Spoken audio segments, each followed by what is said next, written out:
warahmatullahi wabarakatuh. Perkenalkan, nama saya Afifatul Atika. Saya merupakan CPNS penata laporan keuangan pada Dinas Koperasi Perindustrian dan Perdagangan Kabupaten Situbondo. Saya merupakan peserta Latsar CPNS golongan 3 angkatan 100 tahun 2022. Pada kesempatan ini, saya akan memaparkan kegiatan aktualisasi saya selama masa habituasi. Untuk mempersingkat waktu, berikut cuplikannya. Dinas Koperasi Perindustrian dan Perdagangan Kabupaten Situbondo terletak di Jalan Sucipto nomor 158, Kelurahan Bawan, Kecamatan Situbondo. Visi dari instansi ini adalah terwujudnya masyarakat Situbondo yang adil dan sejahtera melalui pembangunan ekonomi terpadu serta menuju institusi pelayanan publik kelas dunia. Sedangkan misi dari instansi ini adalah yang pertama, melakukan pembangunan pelayanan publik secara terpadu dan terintegrasi. Kedua, memberikan pelayanan dengan tanggap, cerdas, ramah, dan santun. Ketiga, memberikan pelayanan publik yang berkualitas, efektif, dan efisien, serta melakukan peningkatan pelayanan yang berbasis teknologi informasi. Dan yang keempat, menjunjung tinggi nilai integritas dan anti korupsi. Saya merupakan CPNS yang menjabat sebagai penata laporan keuangan di Dinas Koperasi Perindustrian dan Perdagangan. Adapun judul laporan aktualisasi saya adalah optimalisasi penatausahaan keuangan melalui penyusunan SOP pengajuan pencairan dana pada Dinas Koperasi Perindustrian dan Perdagangan. Untuk rangkaian kegiatan aktualisasi saya terdiri dari 8 tahapan kegiatan. Kegiatan pertama adalah melakukan konsultasi dan diskusi dengan pembimbing dan mentor terkait rancangan aktualisasi. Dalam kegiatan ini, saya melakukan konsultasi awal serta mengkomunikasikan rencana kegiatan bersama mentor untuk memulai habituasi sebagai bentuk implementasi manajemen ASN dan Smart ASN. Hasil dari konsultasi ini didapatkan persetujuan dari mentor dan pembimbing terkait rancangan aktualisasi. Kegiatan kedua adalah mencari referensi peraturan-peraturan mengenai SOP pengajuan pencairan dana. Pada tahap ini, penulis menghubungi mentor untuk melakukan diskusi mengenai peraturan sebagai dasar penyusunan SOP.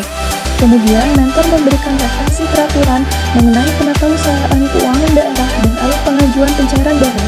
Dari referensi tersebut, kemudian penulis membuat rangkuman mengenai peraturan penatausahaan keuangan sebagai dasar penyusunan SOP. Kegiatan ketiga adalah membuat daftar kelengkapan dokumen sebagai persyaratan untuk proses pengajuan pencairan dana.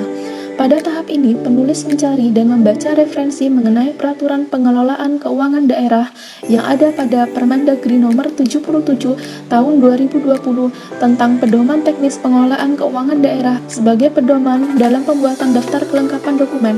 Hasil dari kegiatan ini adalah daftar kelengkapan dokumen yang dibuat sebagai persyaratan untuk proses pencairan dana. Kegiatan keempat adalah melaksanakan penyusunan SOP bersama mentor.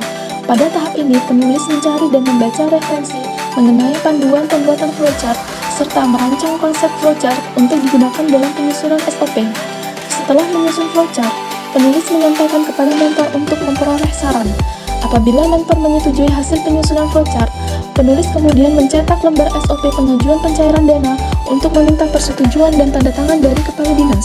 Hasil dari kegiatan ini adalah lembar SOP yang telah mendapat persetujuan dan telah ditandatangani oleh kepala dinas. Kegiatan kelima adalah membuat soal pretest dan posttest untuk mengetahui tingkat pemahaman PPTK beserta pembantu PPTK mengenai alur pengajuan pencairan dana menggunakan Google Form. Pada tahap ini, penulis menyusun pertanyaan dan jawaban pretest maupun posttest yang berisi materi proses pengajuan pencairan dana yang terdiri dari 10 pertanyaan dalam bentuk pilihan ganda. Pretest dan posttest ini dituangkan dalam bentuk Google Form agar mudah diakses dan dikerjakan oleh PPTK dan pembantu PPTK.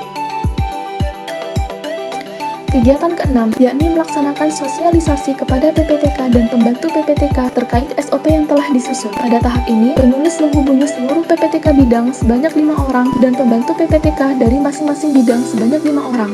Namun, sebelum pelaksanaan sosialisasi SOP, terlebih dahulu penulis melaksanakan pretest yang bertujuan untuk mengetahui sejauh mana tingkat pemahaman PPTK beserta pembantu PPTK sebelum adanya sosialisasi. Hasil dari kegiatan ini adalah lembar jawaban pretest dan pelaksanaan sosialisasi SOP.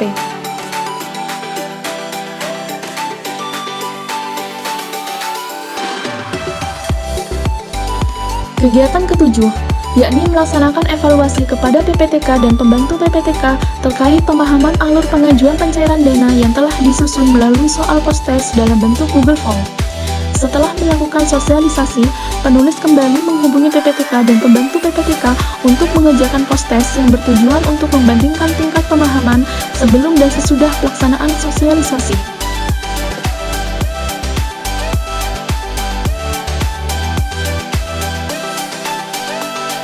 Berikut hasil dari diagram pretest.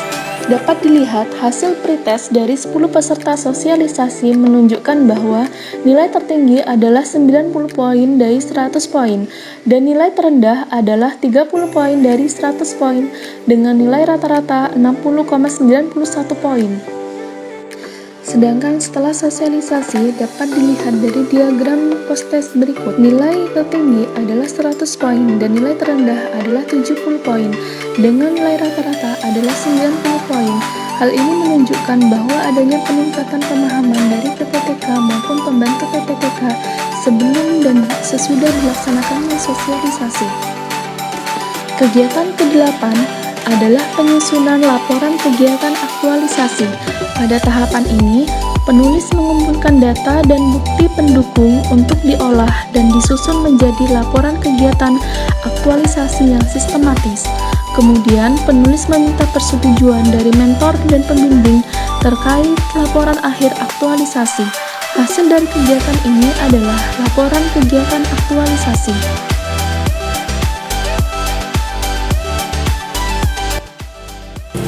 Demikianlah video kegiatan aktualisasi saya. Kurang lebihnya mohon maaf. Wassalamualaikum warahmatullahi